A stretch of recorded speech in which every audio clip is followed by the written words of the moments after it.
உங்கள் வாழ்க்கை தேக்கமாக இருக்கிறதா?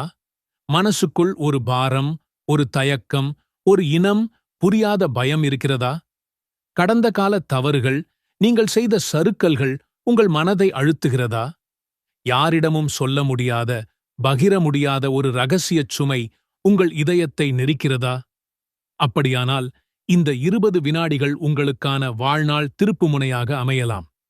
இங்கே இந்த வீடியோவில் வெறும் ஒரே ஒரு இஸ்திஃபார் தொழுகை, அதுவும் வெறும் 2 ரகத், உங்கள் விதியை மாற்றி அமைக்கும் சக்தி கொண்டது என்பதை இப்போது நீங்கள் உணரப் போகிறீர்கள்.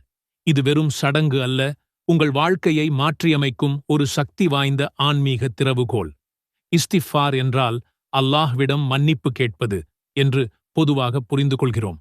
ஆனால் இது வெறும் வார்த்தை அல்ல, ஒரு மனப்பூர்வமான ஒப்புதல். நாம் தவறு செய்தோம் என்பதை ஒப்புக்கொண்டு அதை மன்னிக்கக் கோரும் பணிவான வேண்டுகோள்.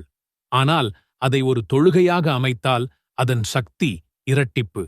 தொழுகை என்பது அல்லாஹ்வுடன் நேரடியாக பேசும் ஒரு வழி. அதில் இஸ்திஃபார் இணைந்தால் நம் மன்னிப்பு கோரிக்கை ஒரு புதிய பரிமாணத்தை பெறுகிறது.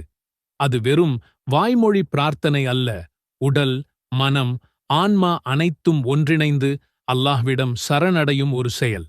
குர்ஆனில் அல்லாஹ் அழகாகச் சொல்கிறான், நபியே, நாம் ஒரு பெரிய அருளை அவர்களுக்கு திறந்து வைத்திருக்கிறோம், ஆனால் அவர்கள் இஸ்திஃபார் செய்கிறார்கள். இது வெறும் ஒரு வசனம் அல்ல, இது ஒரு தெய்வீக ஒப்பந்தம். நாம் நம் குற்றங்களை ஒப்புக்கொண்டு மன்னிப்பு கேட்கிறோம். அவன் அதற்கு பதிலாக தன் அருளின் கதவுகளை திறந்து விடுகிறான்.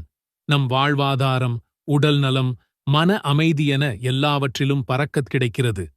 ஹதீஸ் இதை இன்னும் மென்மையாக, ஆனால் ஆழமாகச் சொல்கிறது. யார் தொழுகை முடிந்து 100 முறை இஸ்திஃபார் சொல்கிறாரோ அவருடைய தவறுகள் தூசி போல பறக்கும். 100 என்பது வெறும் ஒரு கணக்கு அல்ல, அது நம்முடைய நிய்யத்தை பொறுத்தது.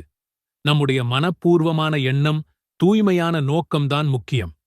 2 ரகத் தொழுகையில் நாம் நிய்யத்தை உறுதியாக வைத்து பிறகு மனமுருக மன்னிப்பு கேட்டால் அது 100 முறையை மிஞ்சும்.